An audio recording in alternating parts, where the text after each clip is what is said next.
Oh, you're also doing the board. Yes.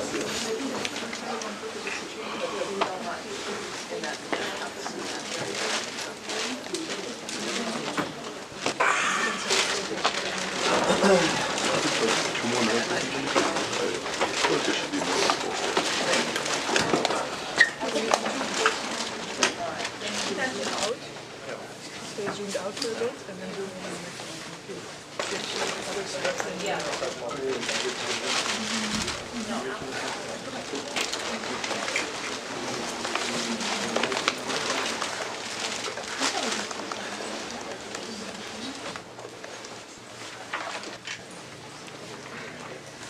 Okay, welcome to this morning's session on quantum supremacy. The speaker for this session is Adam Bouland, a good friend of mine and collaborator, and he'll tell us about the mathematics of the foundations of the quantum supremacy experiment.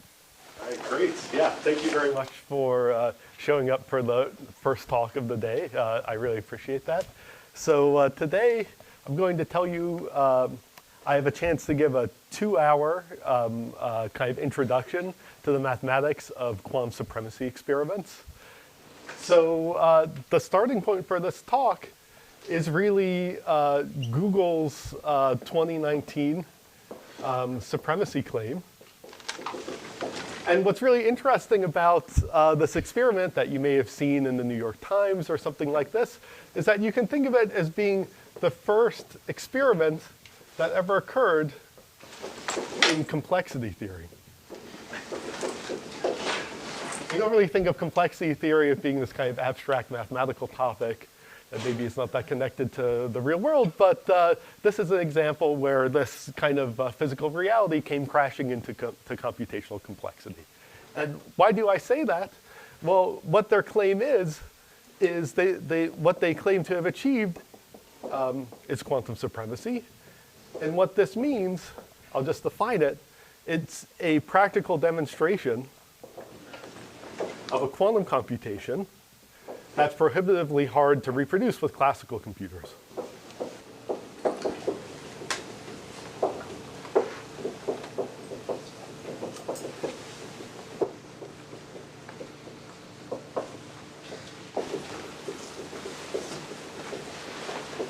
Okay, so why is that kind of such a big deal? Well, you can kind of see the importance of quantum supremacy from two different perspectives.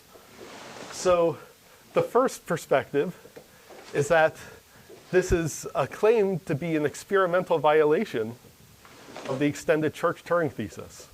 So whenever you take an Intro to Theory of Computation class, one of the first things you learn is that kind of very simple computational models like finite automata or cellular automata or Turing machines are in some sense very general models for the computation that occurs in the physical world.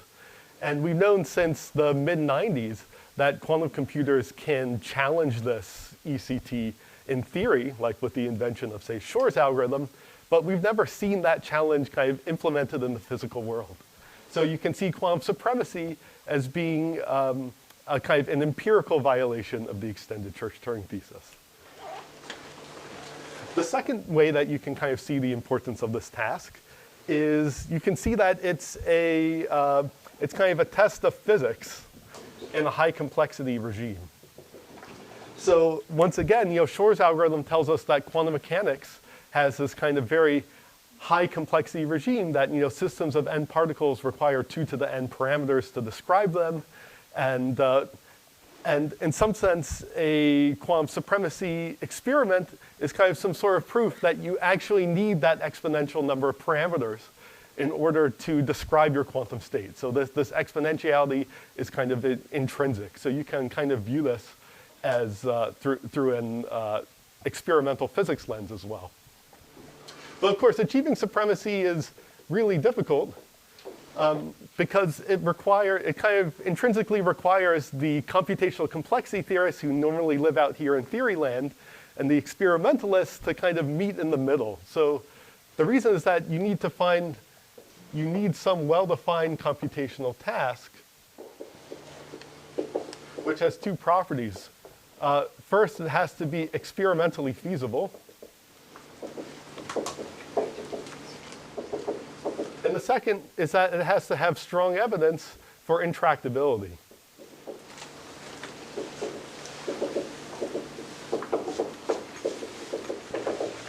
And when I say strong evidence for intractability, I mean it in the complexity theoretic sense. We'd like some sort of complexity theoretic evidence that there is no classical algorithm that could have mimicked this experimental quantum device. All right. And moreover, there's actually a third property that we'd really like, which is we'd like some method of verifying this experiment. And you can see that these properties are almost immediately in tension with one another, because if you have a task that's kind of intractable for the world's biggest supercomputer or something like that, then how on earth could you check that your quantum device is working properly? Because by definition, you could not have simulated it. So these challenges are kind of interlinked. And today, what I'm going to do is I'm going to give you kind of a history of the theory mostly behind the second and third parts of this. Of course, the story of the theoretical foundations of supremacy is, of course, intertwined with the experiments as well. But I'm going to be focusing on the mathematical foundations for hardness. And kind of in the first talk right now, so in this first talk, I'm going to be covering kind of the complexity theoretic foundations of all of these experiments. And then the second talk, I'll be talking a little more, in the next talk, I'll be talking a little more specifically about Google's experiment. Okay, great. So let's dive in. All right, so what's the starting point for trying to give complexity theoretic evidence for hardness for quantum computers? You can see this, this second thing actually from kind of pure complexity theoretic standpoint. So you could actually see this as just asking, well, let's just ask more generally, kind of what's our evidence that that BQP is not equal to BPP? Well, our evidence for this, we have kind of Shor's algorithm, which solves some problem that we don't know how to solve with classical computers. But in some sense, there's nothing that goes complexity theoretically wrong if Shor's algorithm, if factoring is in P. In fact, this could actually be the case. So today we're going to be looking at this more from just a complexity theoretic perspective. And the usual story in complexity theory when you're trying to separate two classes is you want to find kind of some difference between the classes. Like it might even be a minuscule difference to start with. And then try to see if you can kind of use that as a wedge to separate the classes. And kind of like you're effectively identifying a weakness in one of the classes that you can exploit. And so the starting point for the story about separating BQP and BPP is going to be about the difference between two somewhat obscure complexity theory classes, GAP-P and the class Sharp-P. So Sharp-P maybe most people have heard of if you've taken a complexity class. GAP-P, you might now be loading up the complexity zoo to look at what this is. So let me remind you what these two classes are. So Sharp-P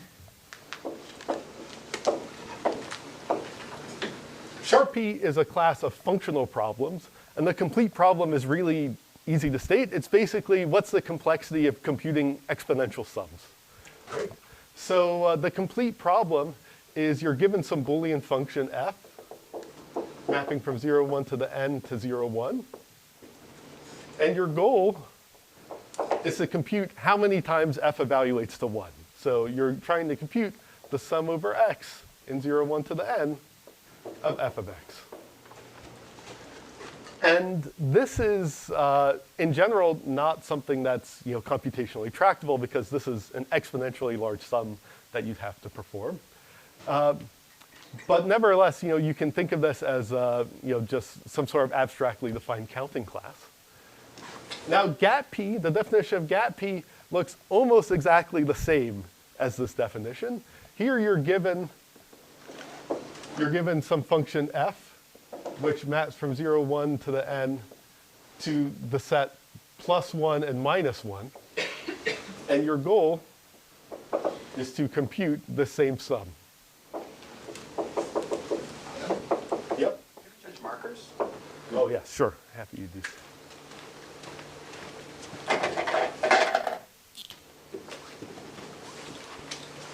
Okay. Great. So let's look at these two classes. So what's the difference between them? You know, they look almost exactly identical, but the only thing that changed between gap P and sharp P is in gap P we added minus signs, right? And in sharp P we just had zeros and ones. Okay. So what's the big deal? So okay. So why is this an interesting difference? Well, it turns out that this is basically a difference between classical and quantum. In particular, sharp P is in some sense a classical class, and gap P is in some sense a quantum class. So what do I mean by this? If you have a classical randomized algorithm,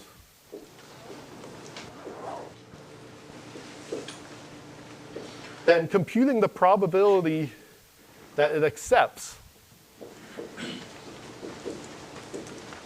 this is actually sharp P complete. So sharp P in some sets exactly captures the difficulty of computing, say, output probabilities of randomized classical algorithms. Now, on the other hand, if you have a quantum algorithm, then computing the probability that a quantum algorithm accepts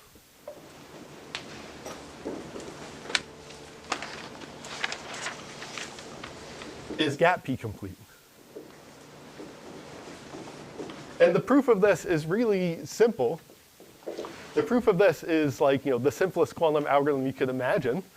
Let's say you have some function f, and you want to encode this sum in the output probability of a quantum circuit. All you do is you perform the following circuit. You take 0 to the n, you Hadamard it, you compute f as a phase oracle in superposition, and you Hadamard it again. And you can very easily check that what happens in this circuit is that the probability that this outputs the string 0 to the n is precisely the sum, right? Here, the reason you're getting pluses and minus signs is because of kind of the interference that's occurring in the quantum device. Because this Hadamard is a Fourier transform. Actually, more generally, the output probabilities of these circuits are effectively the Fourier coefficients of that. Okay. Great. So that's good. So, we started out with this goal of trying to find some difference between BQP and BPP. So we found the difference. So how can we leverage this to try to say that they're, in some sense, different classes? Yeah. Sure. You're not actually computing the probability of the second level, right? Correct. Yeah. So the question was, the comment was basically, you're not actually computing this output probability with the circuit. That's absolutely correct. Rather, this output probability is somehow encoded by the circuit. So just this mathematically, so there's no sense in which sampling from this circuit or performing this circuit is gap P hard. Rather, the output probabilities of the circuit encode some hard functions, and the hardness of those functions is different than the same quantity considered for classical circuits. Okay, so. Question over here. Yes. Are you allowing approximations to compute the probabilities, or you want the exact? Yes, that's exactly where I'm going to next. At the moment, I'm talking about exact. Yes. Great. So what's the difference between these classes? Okay. So let's look at the differences between gap P and sharp P. Well, in some sense, they're actually very similar classes. The reason is that they're actually equal to one another under Turing reductions. The proof of this is really simple. Right? If you want to solve a gap P problem, you can solve this with 2 calls to a sharp P oracle. You just first compute the number of ones in the sum, and then you compute the number of minus ones in the sum, and then you subtract them. Or maybe another way to put it is that if you take your gap P function f, and you just add 1 to every output, Now its domain is, now its range is 0, 2. Now this is a sharp P sum. So you can compute a sharp P sum and then add 2 to the n or something like this in order to evaluate a gap P function. Okay, so that looks like bad news for us, because are we making a mountain out of a molehill there? Like this seems like a pretty subtle difference of complexity theoretic flavors here between classical and quantum. But there's one difference, which is precisely what was just asked as a question, which is that they have very different behavior when it comes to hardness of approximating them.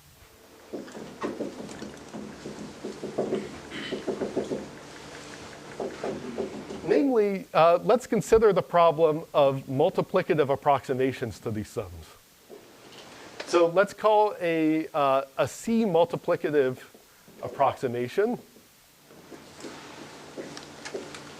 to this sum to be a number x such that x is multiplicatively approximates this sum. Sorry, maybe not x, a number z.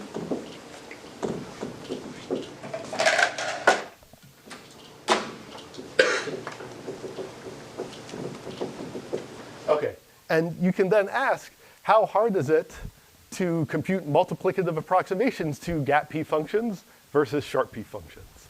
Okay, and here the complexities start to become quite different, right? So if you look at gap P functions, constant multiplicative approximations of gap P functions, they remain gap P hard. So in other words, you don't lose any hardness when you go to the approximate setting when you consider gap P. And the proof of this is extremely simple. The proof of this is basically by a really simple padding argument. So all you do is you say, okay, so a multiplicative approximation for a gap P function, in particular, gets the sign of the sum correct, right? So it's just kind of by this definition.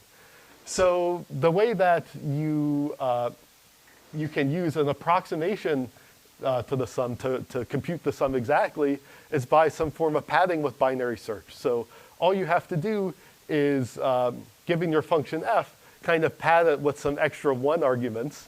Like let's say it's initially negative. You kind of pad it with some extra arguments that evaluate to 1 and do that until it kind of crosses the point where it switches from a negative sum to a positive sum, and then kind of go from there and binary search.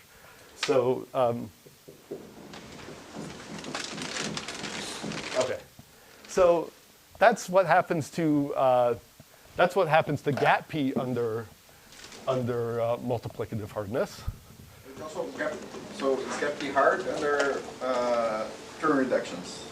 It's gap P hard under Turing reductions. Yes, yes.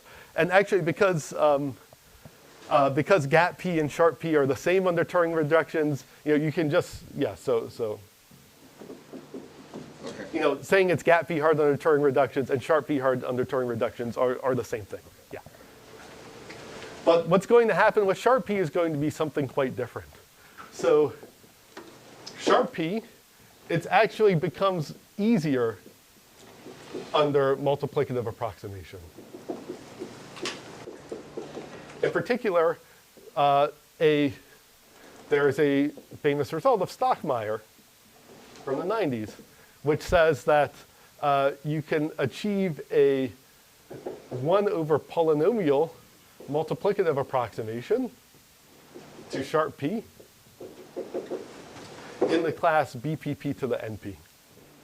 So this is like randomized computation where you give yourself an oracle for solving 3-SAT. Now, once again, at first glance, this might look a bit weird. In each of these cases, actually computing these approximations, would require exponential time on a classical computer. But actually, the point is that structurally, these classes are quite different. In fact, there is kind of a well-known fact in complexity theory, which is basically that BPP to the NP is not equal to gap P, or it's not equal to, say P to the gap P, unless something called the polynomial hierarchy collapses. This is a consequence of Toda's theorem. Polynomial hierarchy is just some generalization of the belief that P is not equal to NP. So what this is saying is that there's, kind of based on very standard complexity theoretic assumptions, there's a fundamental difference to the hardness of approximating sums of positive things and the hardness of approximating sums of positive and negative things. So I think that this is the complexity theoretic formulation of what physicists call the sign problem of quantum mechanics. So the sign problem arises when you're trying to compute a partition function, which is some exponential sum. And when there are huge amounts of cancellations in the sum, it's really hard to estimate it with, say, Monte Carlo techniques. And on the other hand, sums of positive things are much easier to estimate with Monte Carlo techniques. This is kind of the complexity theoretic kind of formalization of that statement of the sign problem in quantum mechanics. Okay, so that's good. So we started with our initial observation that BQP and BPP look a little bit different, this gap P versus sharp P. And once we go to approximation, now this has kind of leveraged up that difference into something that seems a bit more substantial and concrete. Okay. And the beautiful fact is that this difference is already enough to start to argue about the intractability of simulating certain quantum experiments.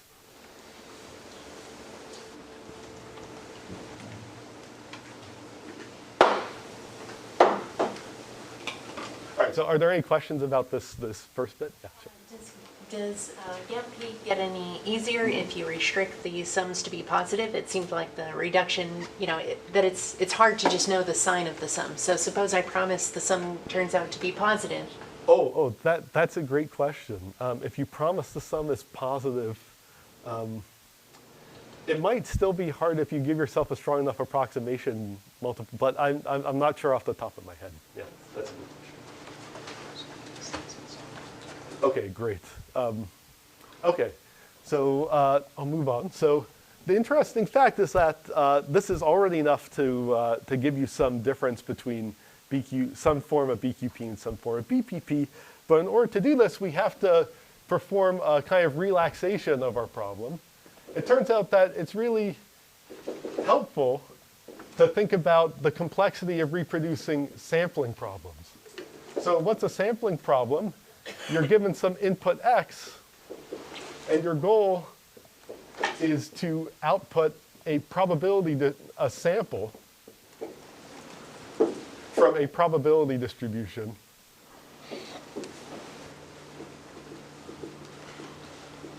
let's call it D of X.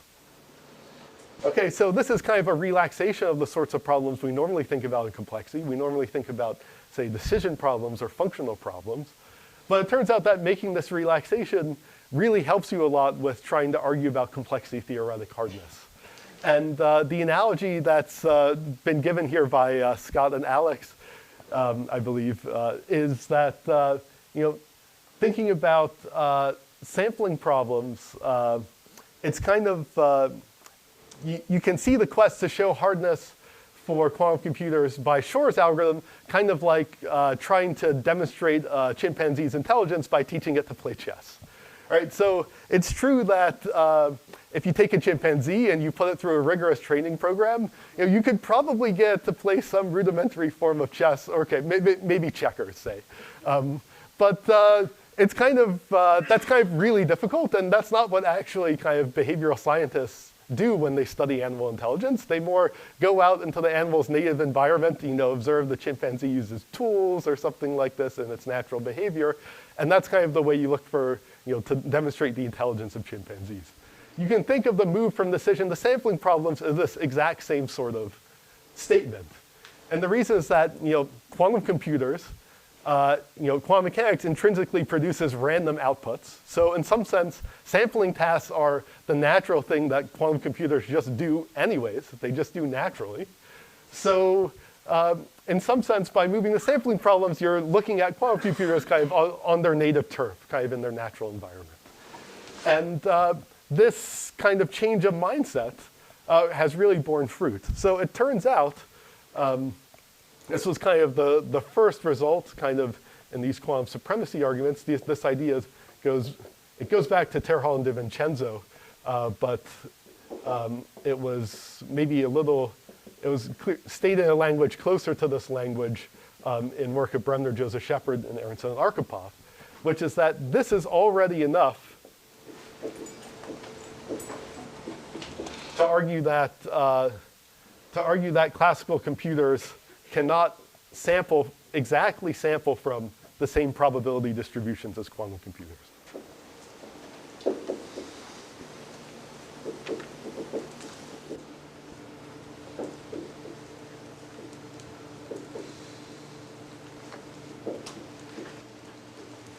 And the proof of this is kind of really simple. So what do I mean by exactly sample from the same probability distribution as quantum computers? So let's say that you have some quantum circuit C.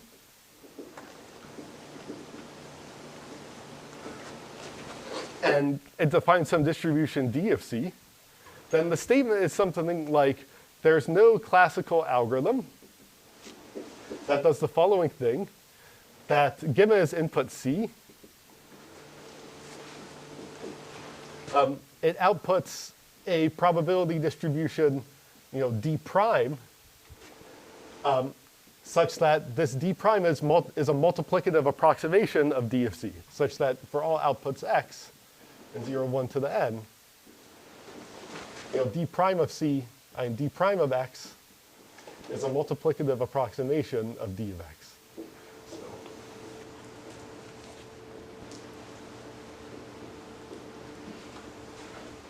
So note that the nature of this result, it's kind of a worst case result. And it's also a multiplicative result. So it's worst case in the sense that this argument tells you there's no classical sampler that does this task for all circuits, right? And the second thing is that it's allowing some form of multiplicative error. So it's saying that the demand on the classical sampler is it has to get every single output probability of that circuit correct with only this tiny amount of multiplicative error. So this is a very stringent requirement on the classical sampler. But it's kind of very easy to see, given these facts about gap P and sharp P, it's easy to see why this is the case.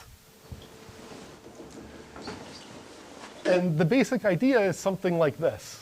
The basic idea is that if the proof of this fact is that something like by way of contradiction. So let's suppose by way of contradiction that there exists this classical sampling algorithm A. Okay. Then let's look at the output probabilities of the sampler. Well, they're multiplicative approximations of the correct thing. And those multiplicative approximations are harder than they should be for a classical circuit. So the kind of punchline is that you're going to show that if there's a classical sampler A, then there's a too good to be true algorithm for multiplicatively estimating the output probabilities of the ideal quantum circuit.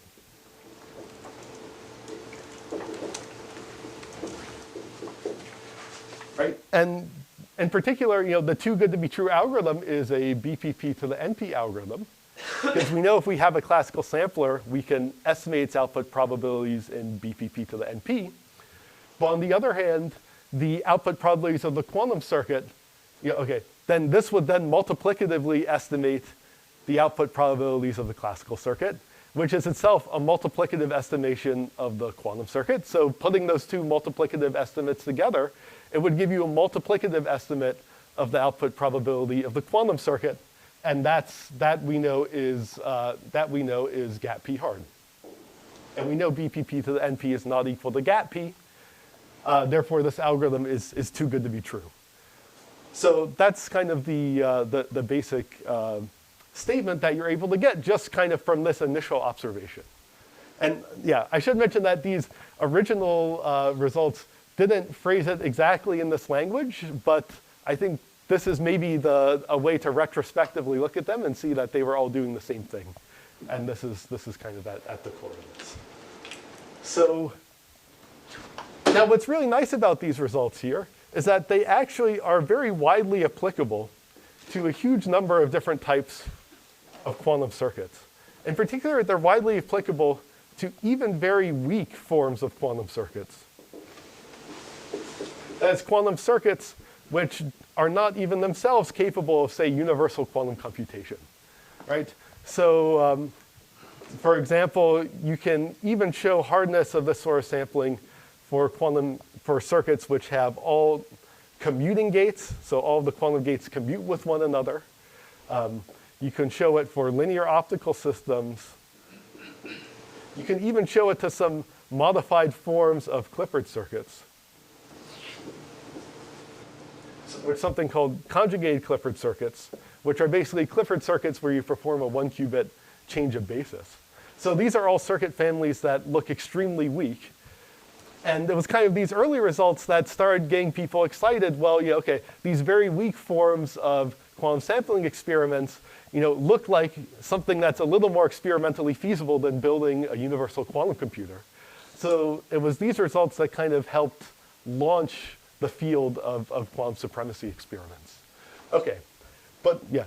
Just to make sure, so what you show is that for each of those, the exact problem is gap P hard, that and then you're done? Is that yeah, exactly. So these, there's the technical tool used is a post-selection arguments in order to take you back to kind of the universal case, and then you then have gap P hardness. But yeah, that's fundamentally what's happening in all of them. Okay. Any other questions?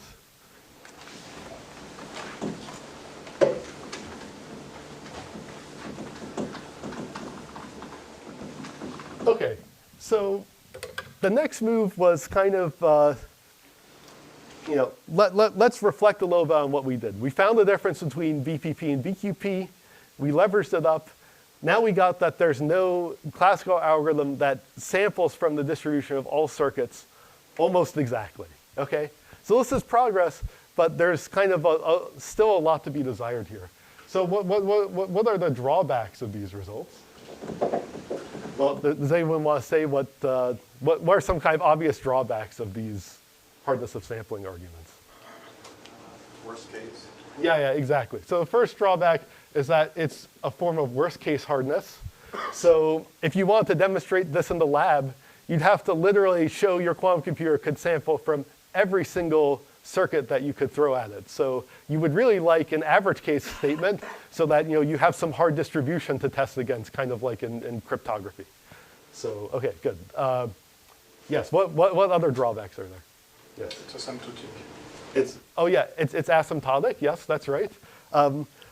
Though that's going to be a drawback of all of the complexity theoretic statements we could say.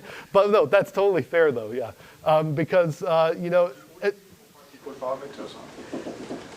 eventually someone's going to do this in a lab, and then they're going to say that for this finite system size, we did something interesting. And yeah, it's very hard to say things with complexity theory about that. Yes. But what other drawbacks are there for this? multiplicative thing? Yeah, the multiplicative thing. The thing is that this multiplicative error is very stringent. It basically requires you to do your quantum experiment exactly, right? Because each of these probabilities is of order like 1/2 to the n, where n, say, the number of qubits in your system. And that's a really tiny number. And this saying you get them multiplicatively correct is saying you get each of them correct, almost exactly spot on. And on the other hand, if you add reasonable amounts of noise to quantum systems, you end up getting additive errors in the output probabilities, like, say, in total variation distance error. That's what you naturally get out of. Even fault tolerances, it naturally gives you additive errors and not multiplicative errors. So it's not experimentally realistic because it's too exacting on the experimentalists. Okay. So, One more. So yes. you also have a verification problem, no? Yes, yes, yes. Great, great. Yes, you also have a verification problem. The task that I told you is hard is to sample from this output probability distribution. But how could you even empirically check you did that? Like if it's a distribution that's on a domain of size 2 to the n, right? So you would need exponentially many samples to even make an empirical guess as to what your device's distribution is. Yeah, we'll get back to this later. What is the number that you're supposed to be hitting, right? Yes, exactly. Yes, and also to figure out what is the ideal output probability as well. Yeah. So there are two exponentials at play here. Okay, great. Now, it turns out that there's a way of trying to mitigate these drawbacks, and the solution is actually to move to average case complexity. This ends up actually helping you with the noise as well, and with verification. And it's somewhat not obvious, entirely obvious why this would work, but I'll try to give you some intuition here. So this was kind of the next kind of step on the quest towards quantum supremacy, and this was in Aronson and Archipov's paper. And the basic idea was to try to move these results to average case hardness to deal with the noise, but it will also fix this other drawback as well. And what's the basic idea? Well, the basic idea is that you can make a kind of more general form of the Stockmeyer reduction. And in particular, you can make something like this. So, in fact, I'm just going to draw this on a different board so that I have a little more space, because I think this is an interesting point.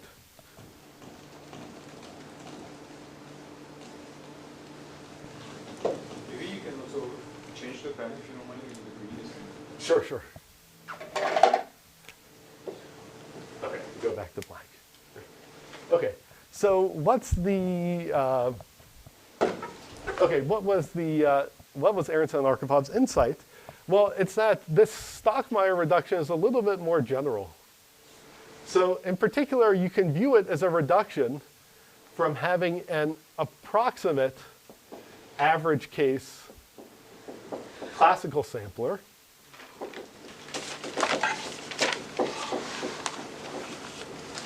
to having an approximate average case algorithm for computing output probabilities.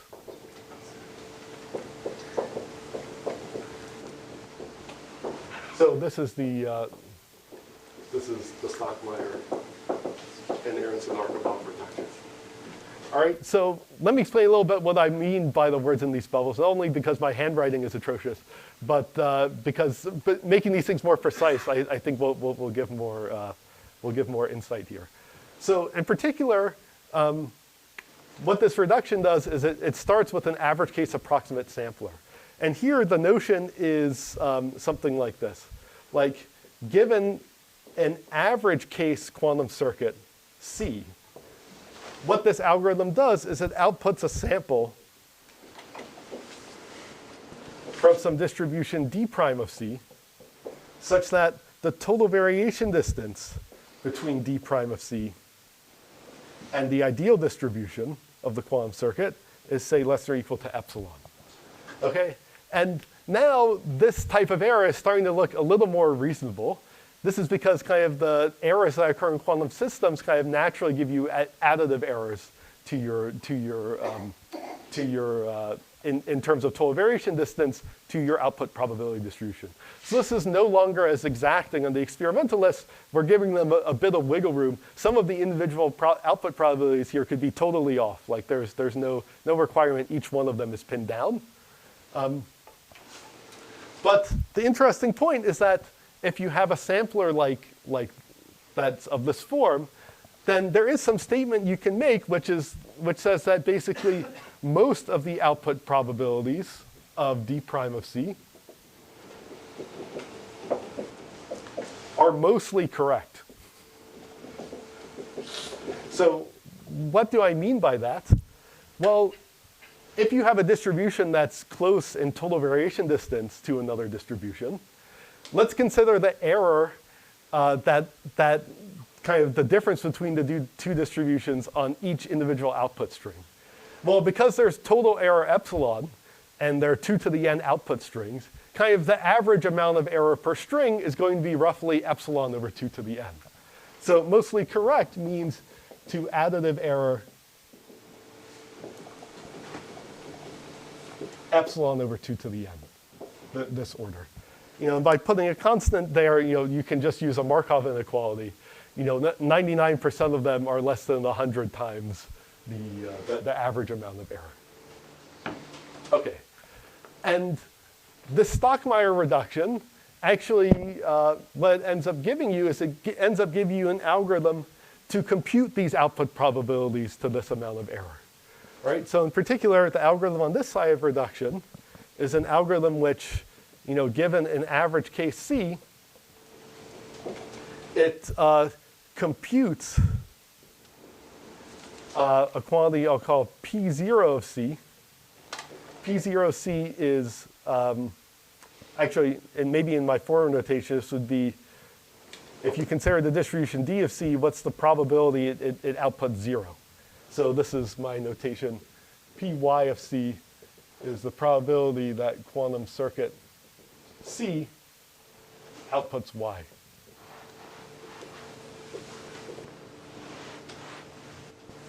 All right, so here the algorithm is given an average case C.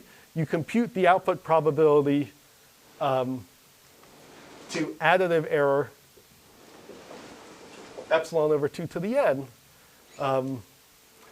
with high probability over the choice of C. So this is an algorithm. It doesn't work all the time, but it just works on average. So most of the time, it gives you a solution that's close to the right answer. All right, and what this means is that if you conjecture that this task is hard, then this object cannot exist. Right? So that's kind of the fundamental insight of this reduction. So what this reduction tells you is that if you want to argue about the hardness of sampling approximately, then the way to do it is to shift and start talking about the hardness of estimating output probabilities on average. Right? So what this means is that, yes? This is going to work for some distribution on circuits or some family of distributions? Yes. So this reduction works for a family of distribution on circuits. The way I've written it, there is a mild requirement on the family of distribution on circuits, which is that it's kind of symmetric between exchanging output strings in the distribution. Yeah, that's because I just wrote this in terms of talking about one fixed output string 0 to the n. But if I put for a random y here, then that condition would not be there. No restriction. Any distribution on, let's say, put it in size. Yeah, it is. Yeah, that's right. Yeah. Does this argument work for other distances for probability distributions, like the KL or? That's a great, this is, this argument is really specific to total variation distance, actually. Yeah, that's a great question, though. Good. Any other questions about? Okay, so what's, so what does this mean? Well, if you look at this reduction, it means that if you make the following conjecture, so the following conjecture implies hardness of approximate average case sampling. And what's this conjecture?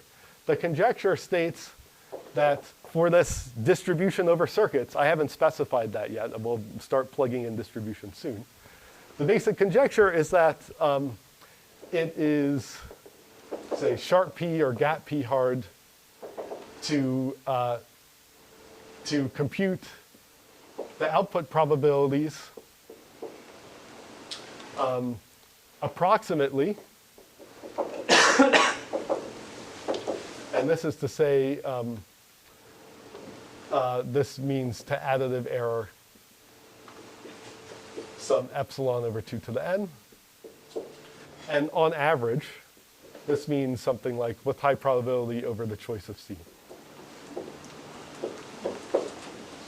Okay, so if you make this conjecture, this is an approximate average case hardness conjecture. This is kind of a superpowered conjecture this gives you the ability to argue that there's not even approximate samplers. This is precisely what you want. Okay, so the natural question is, okay, great, you can make this conjecture, but have you just kind of just conjectured what you needed for your theorem and not really done any complexity theoretic work here? Like what justification do we actually have that this conjecture is true for any distributions? This is kind of, we not only added error, we also moved to the average case here. Average case hardness is all about what distribution you picked. Some distributions are easy usually, and some distributions are hard, right? So the kind of key insight of Aronson and Arkhipov was that there exists some distributions over quantum circuits.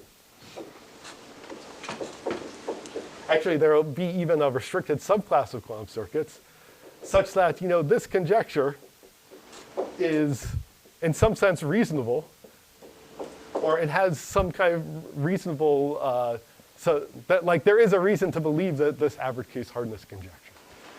And the basic reason is that what they showed, that they claimed is what they actually proved, is they proved it's sharp P hard to exactly compute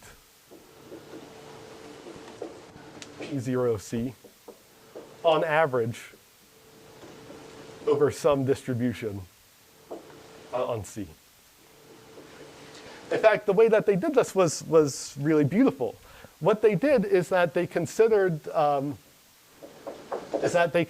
some form of experiments which are called linear optical experiments.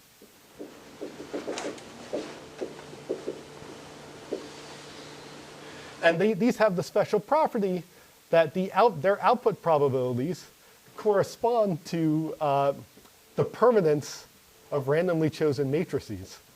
It turns out the distribution on matrices ends up being the Gaussian distribution, n01 to the n by n. And this is a really nice statement because permanents are a very well-studied object in classical complexity theory.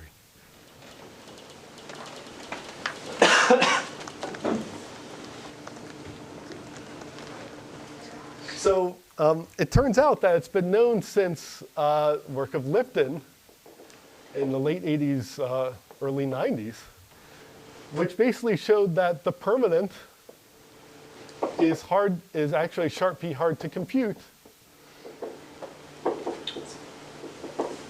on average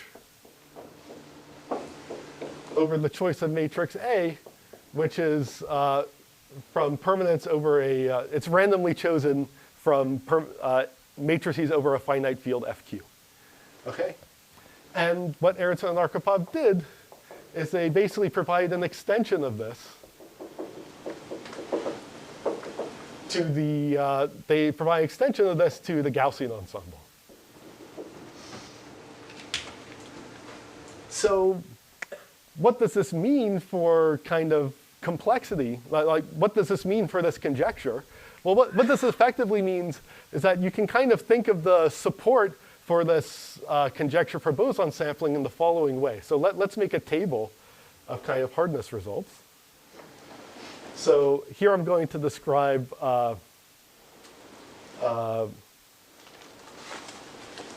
going to describe the type of error here. So this row will be exact hardness results, and this will be approximate hardness results. And this, on the other hand, will be worst case hardness, and this will be average case hardness. So this difference between gap P and sharp P that I talked about, this was establishing that computing these output probabilities these are hard to approximate in the worst case. So this is this gap P versus sharp P issue. This comes up here. This is because of cancellations. Oh, this square is like the freebie. This square is even there in classical samplers. So this is like the free spot on your bingo board. Okay? And then what Aronson and Arkhipov showed is that there are distributions or circuits where you know average case exact hardness. So what's happening here is that all you need to do is kind of fill in the missing box. So you somehow need to provide find some way of combining the best of both worlds, because we know that there's average case hardness for its distribution, but it's exact. We also know there's worst case approximate hardness. All you need to do is to somehow combine these proofs in order to prove the statement, which is then gives you this very rigorous complexity theoretic justification of quantum supremacy. Okay. Now, of course, the difficulty here is that this box is really difficult to fill in. It's actually open for all quantum supremacy proposals to date. So this actually remains open for the boson sampling experiment, for the Google experiment, any experiment that you can think of. But the fact that there's average case hardness here and some form of approximate hardness and some form of average case hardness gives you some hope to believe that this might be true. And now, I also want to kind of make another kind of philosophical statement, which is kind of what part of this table is the quantum part? Okay, like what part of this table could we only get with a quantum sampling problem and not a classical one? And the answer is it's basically, wow, okay. It's basically this row. So this row here is the uniquely quantum.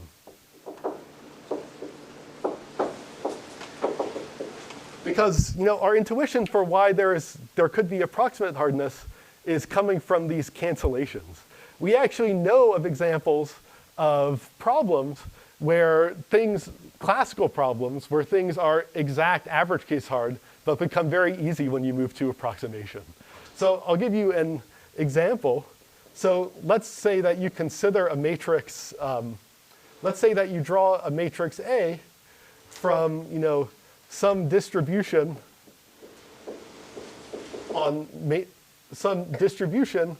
on R plus n by n. So that's to say, imagine that I draw a matrix A such that all of its entries are non-negative, say. Then it turns out that the techniques that are used to show exact average case hardness carry through. So the exact computation of permanent of A is still sharp p hard. But somewhat surprisingly, the approximate computation is super easy. It actually turns out to be in BPP. This is a result of Jerome Sinclair and Vigoda. That you can actually, there's an FP task for approximating permanence of matrices that have all non-negative entries. So in some sense, what this is saying that really our hope for this hardness statement is really resting on these cancellations. That's really kind of the intuition that is present in the complexity theory for why this approximate average case hardness conjecture might remain true. All right, so great.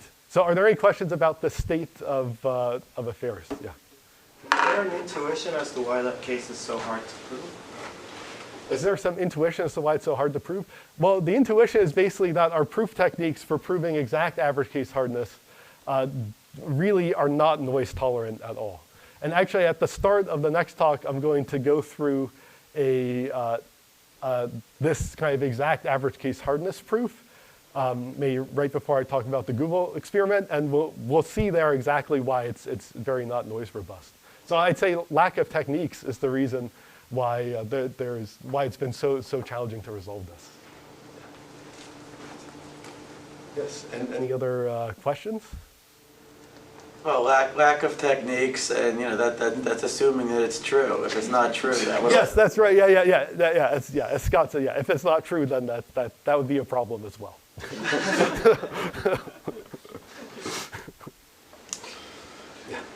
So, is there any evidence that it could be easy in the end?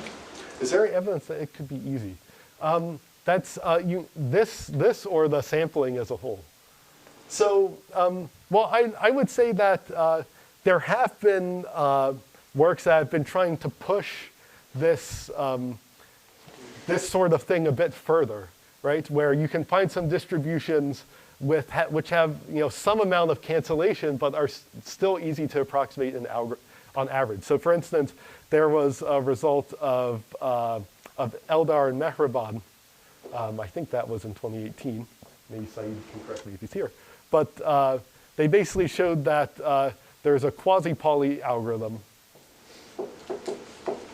for computing the permanence of matrices where they're not drawn from the mean zero Gaussian, but they're drawn from Gaussians which have a positive mean, so they're biased towards the positive direction, but these still have substantial amounts of negative numbers in them as well. So yeah, so there have been some attempts to do this. There was also a recent work of Knapp, Laplaca, Dalzell, Harrow, and Brandau from this year, which showed basically something somewhat similar for the quantum circuit case. I'll describe that in more detail after I describe the Google experiment. But they also provide some example of some distribution over circuits where you have exact average case hardness, but not approximate average case hardness. So yeah, I guess those have been the works that I've been trying to push from the other side to try to see, well, to what it, yeah, you should of course probe a little bit whether you think the conjectures are true as well, right? Yeah, it's worth thinking of both sides. So. Okay, great. Yeah. So I'll conclude this first talk. What did we do? We started with this really obscure thing about gap P and sharp P, and we managed to bring it down all the way to something that looks like almost experimentally feasible. Like all you now need is an approximate average case sampler.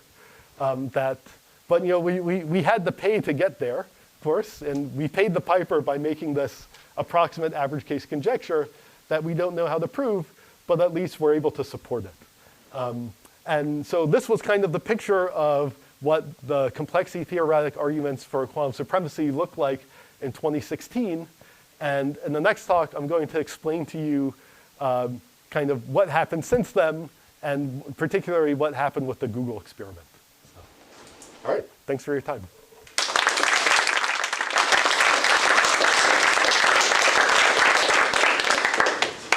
Yeah, happy to take questions as well.